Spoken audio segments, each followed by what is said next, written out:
Welcome to The Business Behind Your Business, the podcast where we delve into the financial strategies and insights that drive success for small and medium-sized business owners. I'm your host, Paul Sweeney, and in each episode we bring you expert guests who share practical advice, real-world experiences, and actionable tips to empower you on your business journey. Whether you're a seasoned entrepreneur or just starting out, get ready to uncover the secrets to success and gain valuable insights into the business behind your business.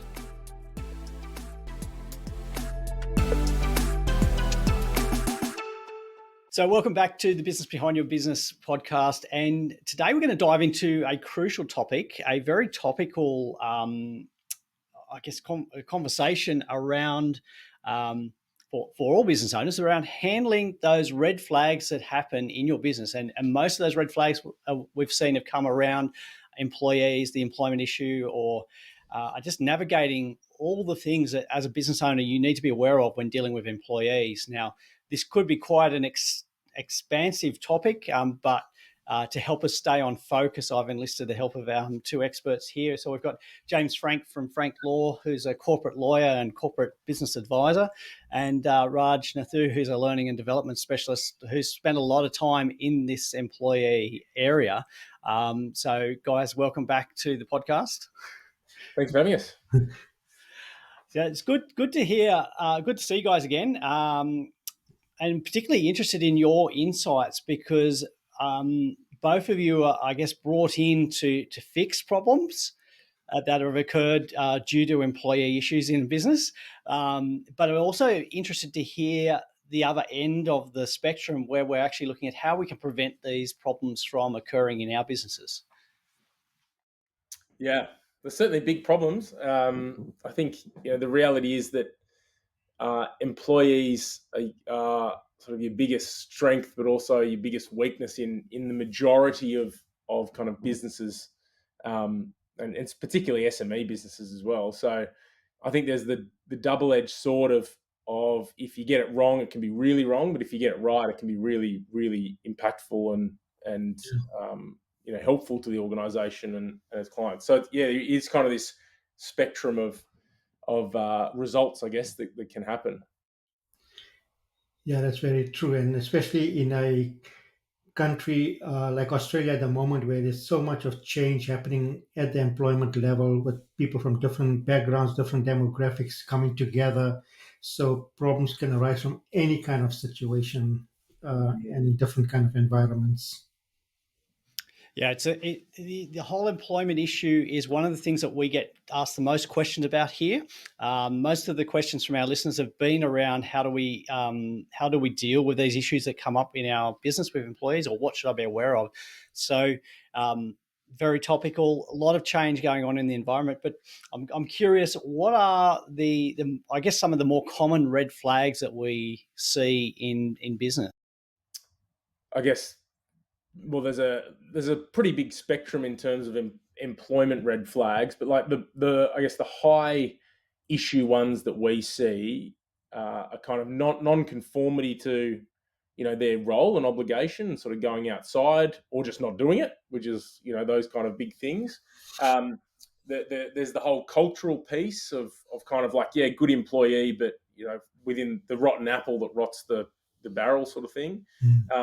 And then there's the more nefarious end of the spectrum, which is, using a position to gain some advantage to then, maybe spin off and do something else, by yourself, or, worse, go down the fraud path, using their position within the company to fraud. So that whole spectrum we've had in the last month. So it's kind of, it's people think to fraud, but it happens, and I guess there's an interesting.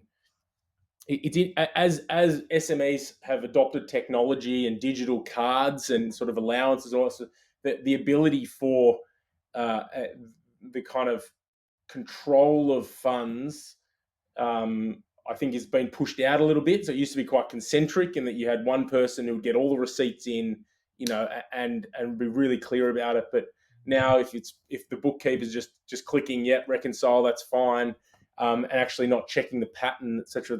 I think there's an interesting challenge there that's arisen as we've adopted technology. So from our point of view and a legal point of view, what we see is everything from just, laziness and why doesn't someone, why don't they turn up to work, right the way through to kind of, the I've committed a criminal offence. What do we do? Yeah. Yeah. Wow, that's quite interesting. I'm probably going to come from a totally different angle, and that's purely more based on uh, employee relationships, I guess, and engagement perspective more than a legal angle. I think what, from all my time in training over the past 15 years, one of the issues I've always found a common denominator is communication and not clear communication in an organization. That seems to be like a theme that plays through in so many organizations and at so many management levels. It's just amazing. Mm. What management expects from employees is not what employees expected to do, and it wasn't clearly spelled out to them, or expecting them to go outside of what their actual employment arrangement is. That's another common one that I found. Then things like lack of training, which is a big thing in SMEs, because a lot of small medium enterprises, they look at training as a dead cost to the business rather than something that's going to have downstream benefits to them. So that's another one that I find to be very common. And then lack of accountability. And most recently, the one that I've found to be disturbingly and sadly disturbing is that there's this whole culture of not wanting to share what I know with someone else in the organization because that person might take my job away. And I think it's purely because of the way things are in the employment market at the moment, job security. Everybody wants to secure their own job. And so as a result, there's a lack of willingness to share knowledge and skills or whatever with other people that they're working with. So those are a couple of things that I've picked up. Mhm. Yeah, so we've got some different angles, and one of the things I always say is it's great to see all sides of the elephant. Which is why we've got Raj's perspective from the learning and development, James from the corporate side, and we've also heard from Paul Cripps, who's the human resources, I guess, advisor, and myself as the accountant, hearing my stories from clients. But there's a bit of overlap there, and I think communication seems to be a key thing here. And James, you're sort of the first two mentioned issues were non-conformity to the roles and obligations, and then that cultural difference. Mm. What sort of examples of issues are we facing there, and has that lack of communication sort of contributed to those issues? Yeah. So I think every client that we engage with, and we're a little different in terms of the type of firm. So typically, when a client comes to us, we're looking at a growth trajectory, or we're looking at a sort of a capital event where you've got institutional or investment money, right? So we put a ruler over all our clients, and very early on say, well, one of the biggest areas of non-compliance from a company's point of view is around employment, right? So if we look at it from that point of view, and I think actually that's the first issue, right? Because fundamentally, if your workforce doesn't actually is not getting paid what you're meant to be paying them, and actually is not in line with the awards or the bargaining agreements that your industry has set, then that's going to have a significant impact on culture, especially if you miss the mark. That is, if someone finds out that it's not there, and we've had examples of this, they go to a union, they raise a red flag, then you've kind of the cultural horse has bolted, so to speak, because the trust in the employee-employer relationship diminishes significantly. So the first thing I'd say is, actually, as business owners, we need to be really clear about setting up an employment relations system that incorporates the legal compliance, and then kind of flows into that kind of internal, I guess, what governance regime that we would call it, where you're talking about culture, and you're talking about people, and talking about learning, development, etc. But number one is to say, well, are we compliant? And simple questions like, what award is applicable to all our staff, if any, right?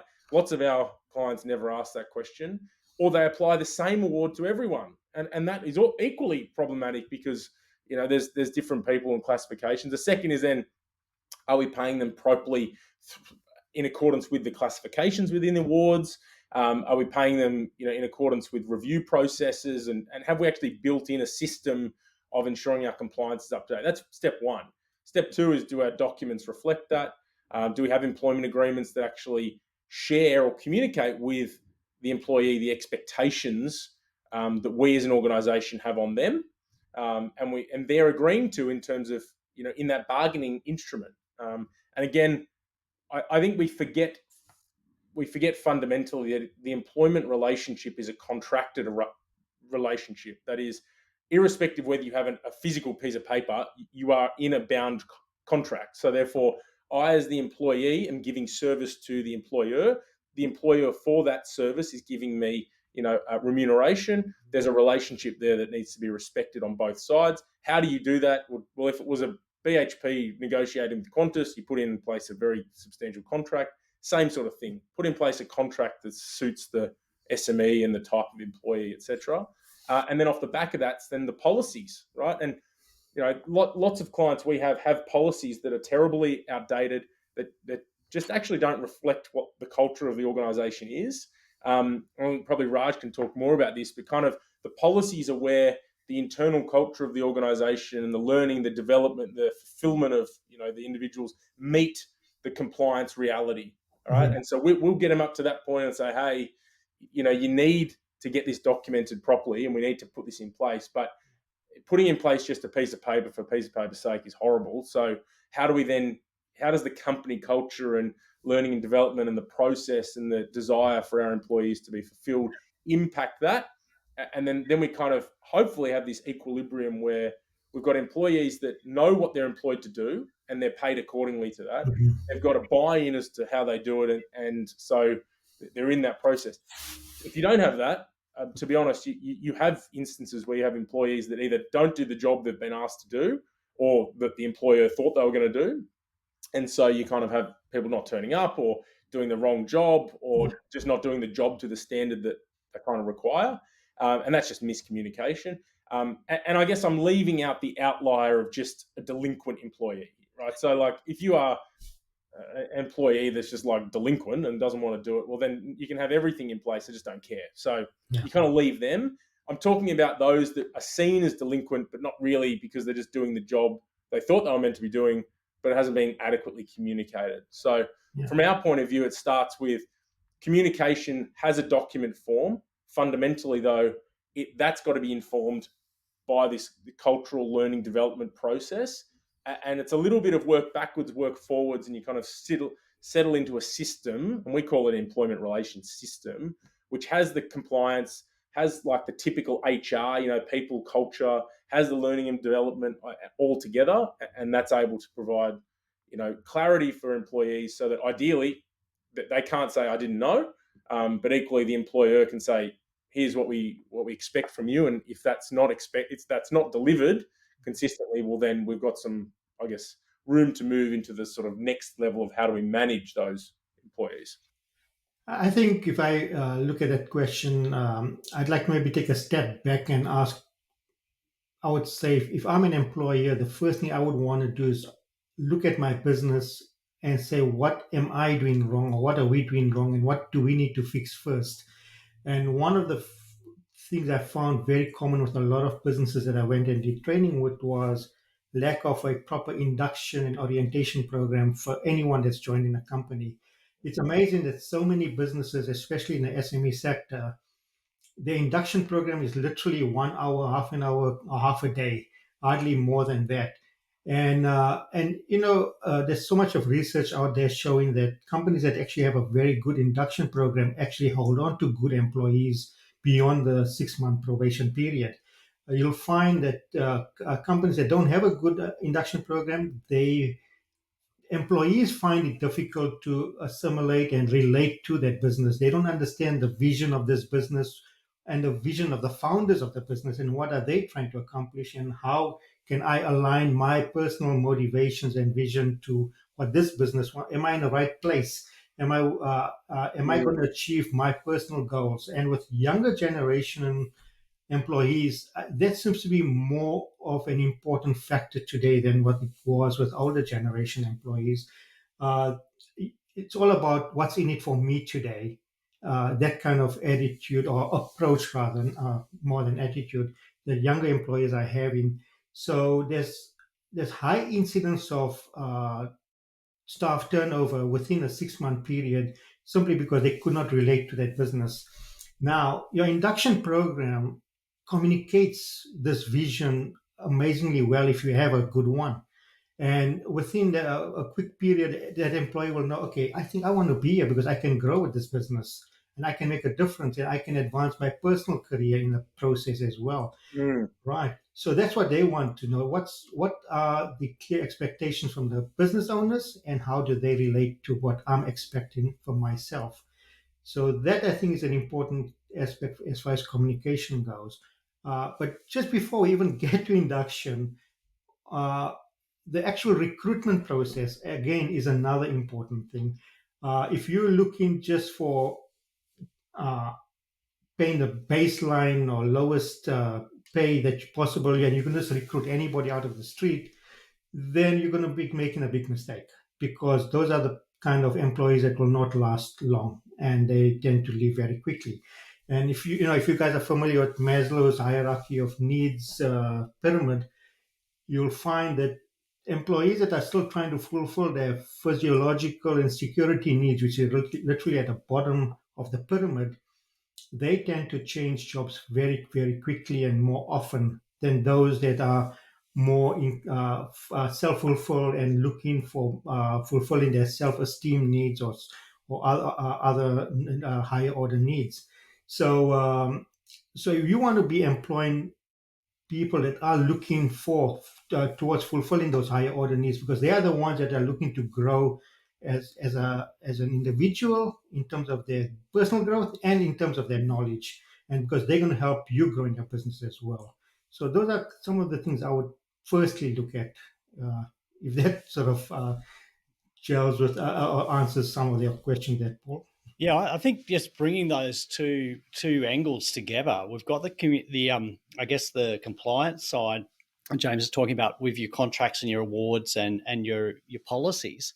But what I've seen in a lot of small businesses, just that complying with the letter of the law is that we've got the policy, we've got the employee to sign off on it, then get to work, rather than the process that Raj is talking about, the induction process and making sure the employee is on board and I guess connected to the vision. They understand the process, they understand the culture, because the induction is another way of sort of establishing the culture and helping the new employee fit into the culture, because you can show a lot more.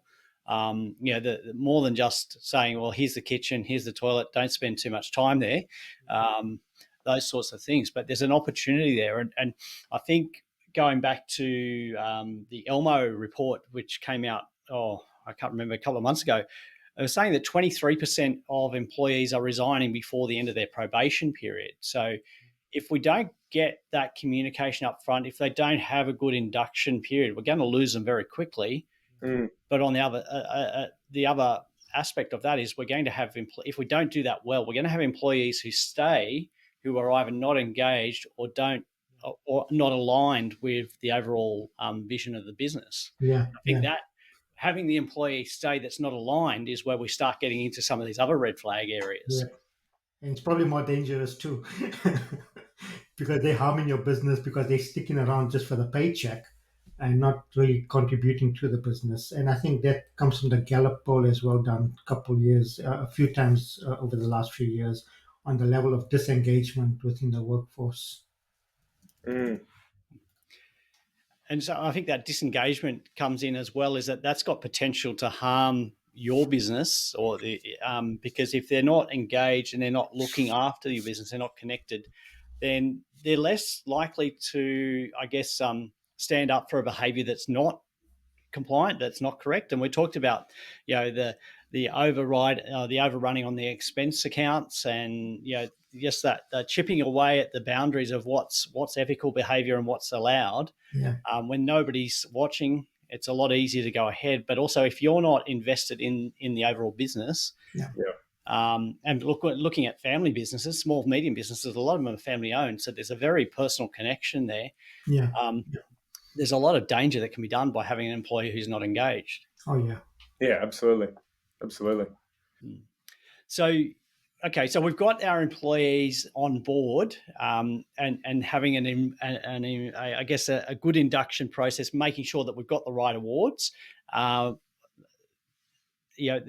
think if we went back 20 years ago, most employers, my age or older, would have just said, all right, I don't need to worry about that. We'll just do things the way I've been doing it. And I think that attitude is slowly disappearing because under the weight of new legislation and actions. Well, just on that point, if I may pick up, Paul, there's research that shows that adults today in the workforce will change jobs and change careers at least every 3 to 4 years. So holding on to good employees, is a real challenge today for any business, whether you're big or small, immaterial today. And you often hear this phrase that I just can't find good workers anywhere. But the thing is, what kind of environment have I created to hold on to good workers? That's the question I would first want to address. So if you created a bad environment, then you're going to get these negative behaviors, this toxic behavior, which are then, I guess, flows into other issues and possibly liability for an employer. Yeah. Especially in businesses like, say, construction, manufacturing, where there could be high incidence of safety-related injuries, where people just don't care. It's going to cost your business a lot as well, especially when you don't have proper standard operating procedures in place or safety training measures in place. People don't care. They just do whatever they want to do then. Yeah, and I'm guessing, James, you would have been on the other end of that spectrum, trying to repair the damage, or at least, can you repair the damage once it's got to that point? Probably not. To be honest, to be practical, I think there is, typically, I guess typically clients come to lawyers when there's the issue's gone too far, right? And I guess in our way of operating very closely with clients, we speak to them every day, if not week, right? So we kind of catch things before we see them as problems, and that means we have seen opportunities where there is chances to reconcile and chances to do that. But the reality is, unless the employee really desires to be there, and that really comes from the employer recognizing value and the process, and this has been like a one-off occurrence, then I think if it's representative of a cultural issue that the employer is not cognizant of, then there's almost no chance the employee's coming back from that. The relationship just inevitably sours further and further till someone makes a move. And typically, in Australia generally, for employers to move employees on at will is pretty difficult. There's we have an employee protected system, quite different to the US and other jurisdictions. So, when you talk about that, well, it gets to that point. It's like a bushfire, right? Like all bushfires start with this tiny little flame or a lightning strike, something very containable. If you get there straight away, you put it out, not a problem. Like sure, that one tree might have had an issue, a little bit of grass. If you miss that, then it can be catastrophic. And I think that's where we need to think about managing the employee issues on. Well, don't let it get to a point where it's a bushfire now. If it's a little bit of kindling on fire, then let's work out how to put that out. And you've got probably a greater chance of working through the challenges there than at the end. And we see it quite often where you've got employers not recognizing the value of the employees, right? And not the value just in terms of a number, but value in terms of their role in the enterprise. And so a lot of I guess our job at a board level in particular is to kind of get them to recognize that if you're providing a service-based business, which is 90% of businesses in Australia, right? And any business has some aspect of service to it. And if someone does have a business that doesn't have people involved, then please reach out, because that would be very interesting. But inevitably, it's a client or an employee. So some way there's a person involved. Most businesses have employees critical to the delivery of their service or product. So therefore, we have to keep working with the employers to think that we've got to see more than numbers. We've got to see these aren't just faceless individuals packing boxes. Even in a warehouse, it's sort of no, they're people that are pretty important for your end product. But if they just lob it in there, they break something, you're going to get a return. There's a cost on the business. Like, actually, if you follow it through, if you have a happy workforce and so Raj put it, sort of this happy workforce that's learning, that's part of cultural, that's adopted, that's bought into the business, then it's actually going to be cost saving and value accretive through the process, because the end product is going to reflect the care that the employer has for the employee, which will then translate to the client. So I think we need to think small fire, put it out, work through really hard to work through that, and we see that happen often. When it gets to a bushfire, good luck. Like, you're better off having a really honest discussion of saying, this isn't working. What do we need to do this is now the relationship's completely broken down. Maybe we need to just get you into a new job or something like that, because it will start to affect every other part of the organisation too, which is problematic. So I think some very good points there, James. And I just want to come back to where you're talking about that small containable bushfire, that small event. My understanding is that if you've got a good system, a good relationship with your employees, a good system of accountability and process, then your employees are going to raise those issues with you up front and be comfortable coming to you knowing that you will deal with them straight away. Yep. Yeah. Yep. So, yeah. That there's an accountability loop there, right? So it's if you're an employer who's happy and willing to hear your employees about any issue and having the right structures in place. So that might be, you've got 1,000 people, you're not going to, as the MD, like if you're Commonwealth Bank's MD, Matt Combe, you're not going to sit down with your branch, straight out of school branch person and talk to them about, their day-to-day issues. They might do it once a year to get that exposure and get a selection, right? But you're not going to do it every day. You're going to have a system in place. But if you're an SME that's got 8 employees, then absolutely you kind of have to have an open door policy, and then have a process to deal with the ramifications of that, right? And they can range from someone comes in and says, "Oh, I saw Gary." No offense to any Garys listening, but I saw Gary, basically taking equipment or product or money, right? And that's like, oh, what do I do now? What's the process that I have to follow? Who do I call to make that, just to ask it? And that's very much like the calls we get. It's like, what do we do in this, right? If it's a cultural question, like, quite frankly, we don't want a cultural question. It's something like a Paul would say, hey, how do we deal with a cultural issue? If it's an issue that's like squabbling, like, oh, so-and-so, moved my desk or did this, like, all right. But as a business owner, you've got to have an open door policy when you're at that size, and then build in a process so that as you grow, you're kind of elevating and replacing, or replacing and elevating. It's kind of this cycle that happens of, okay, I'm going up this level, I'm putting someone in, delegate and elevate. So how do we manage that? And again, if you've typically your founder's going to do everything until there's a size that it doesn't make sense. But I think we have to have the attitude of there's an open door policy, and we've got to own that as employers. We've got to own that, responsibility.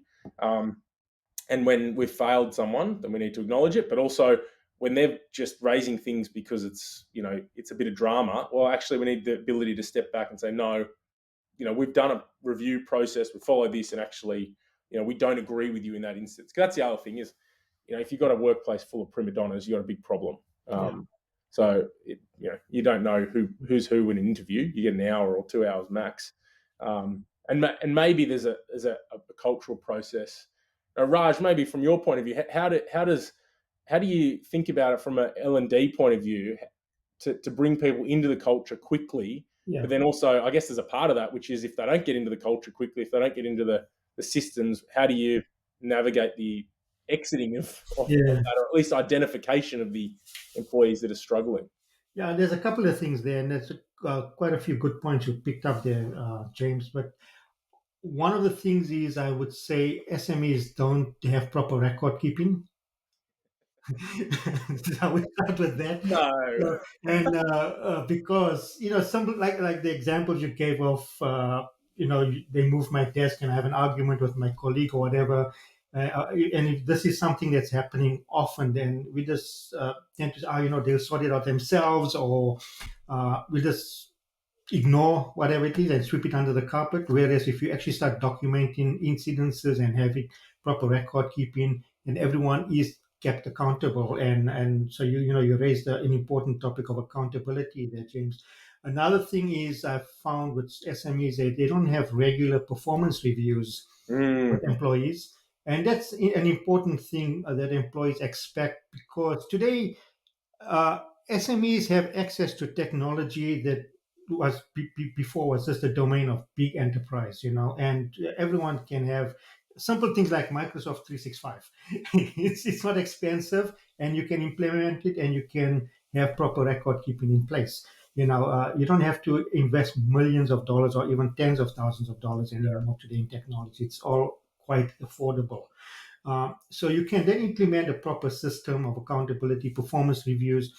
I found SMEs tend to have performance reviews, those that do have like once a year, which is really terrible if you Mm, really look at it, because employees want to be kept in touch more often on how am I doing my job, what else can I do to improve myself and also help this business as well. It's not only about me, but it's also I want to help the business too. Now, from a cultural perspective, that's a really good question, and I always like to use Zappos as my example, and I think Paul might remember I've used it in previous podcasts as well. Zappos is an American company, an online shoe retailer, and they probably the biggest in the world in the field, and they're owned by Amazon. But the thing is, when Zappos was founded, they had this whole belief of an employee-driven organization rather than a manager or owner-driven organization. And so employees literally dictate the culture and drive the culture within the organization, and they actually indicate what's important for them rather than management telling them what's important. And I think when you have SMEs, that can be so easily implemented, mm, because when you have a family-owned business, especially, your employees actually are your family. You spend more time with your employees than you would with your own family in many instances, right? yeah. So your employees are your family, and you can help work with them to get them to dictate what the business culture should be.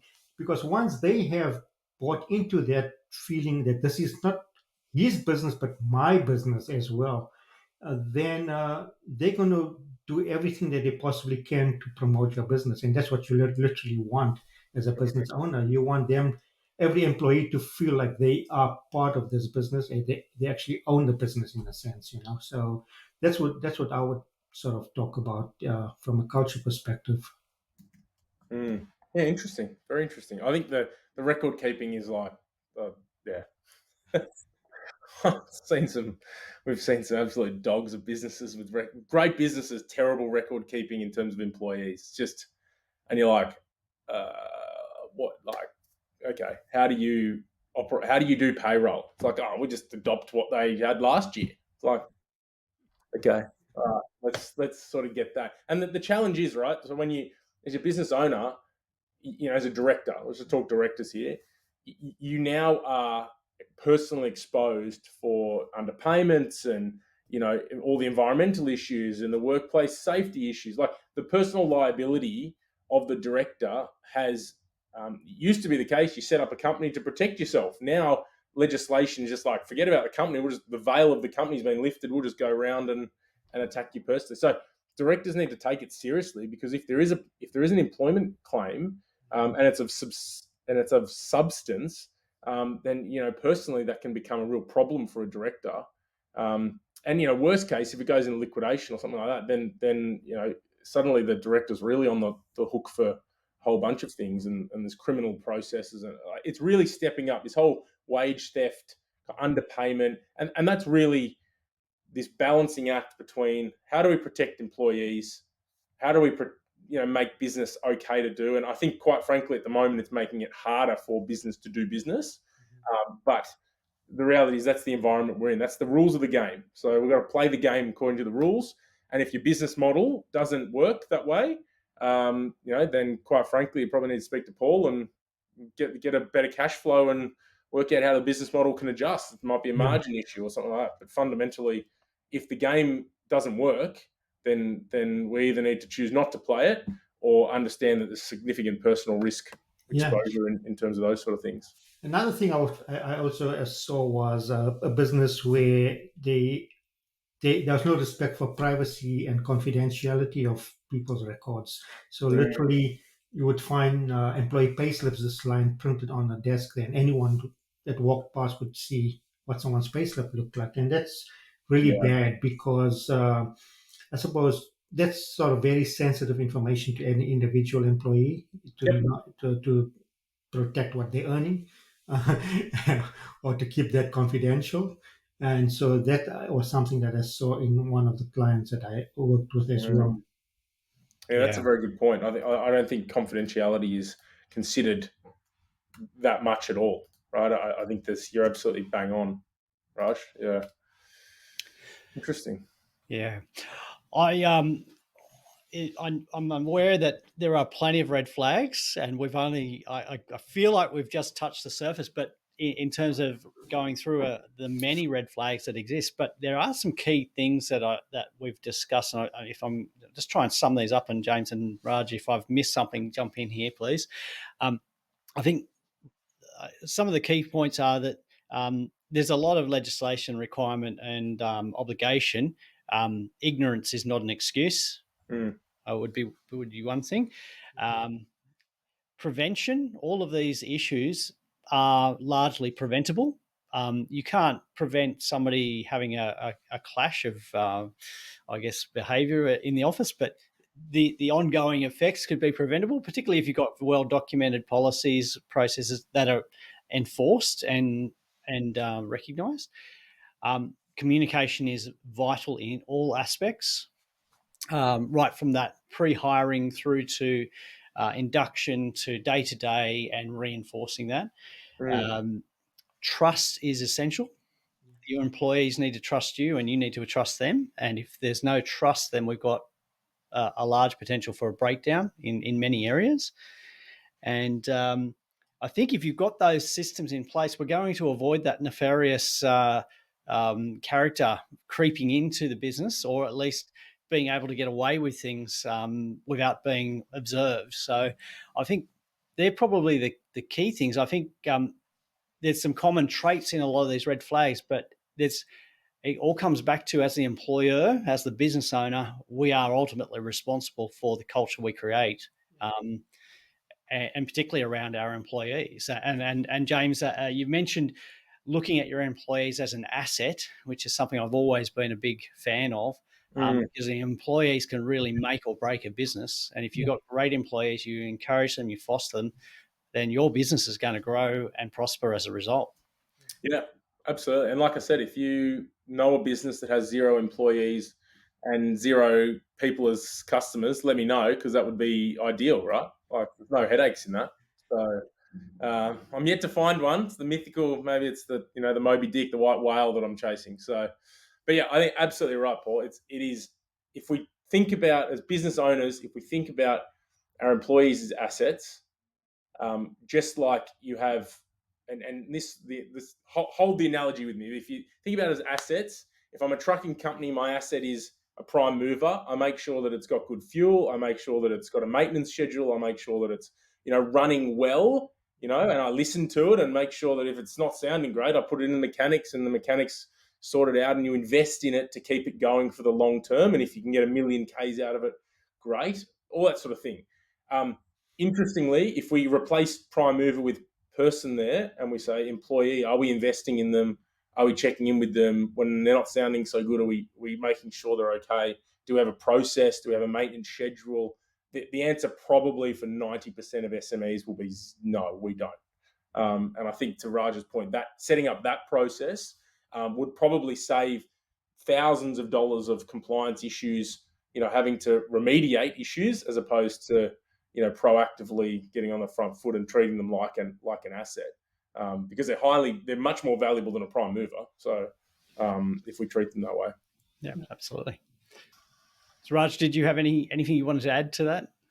I would say a lot of SMEs don't want to ask for help.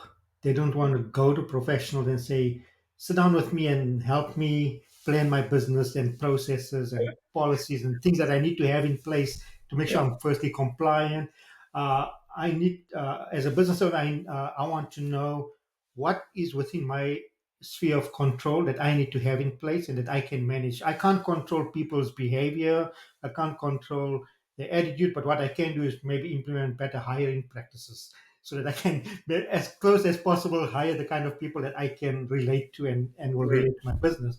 But if I just want to employ people just because I'm going to save a couple of dollars in wages, I'm going to end up with, like you said, the 23% leaving within 6 months. So within me as a business owner, what is within my area of control, let me implement all those practices and let me speak to professionals that are in the know, get the right advice, and then move from there. You cannot control everything in your business, and there are a lot of things that are beyond your control, but you've got to know what is within that area that you can implement and control. Yeah, thanks, Raj and James. I think, as business owners, we've got a lot on our plate, many different things, and we've got a lot of different areas that we feel like we have to be the expert in.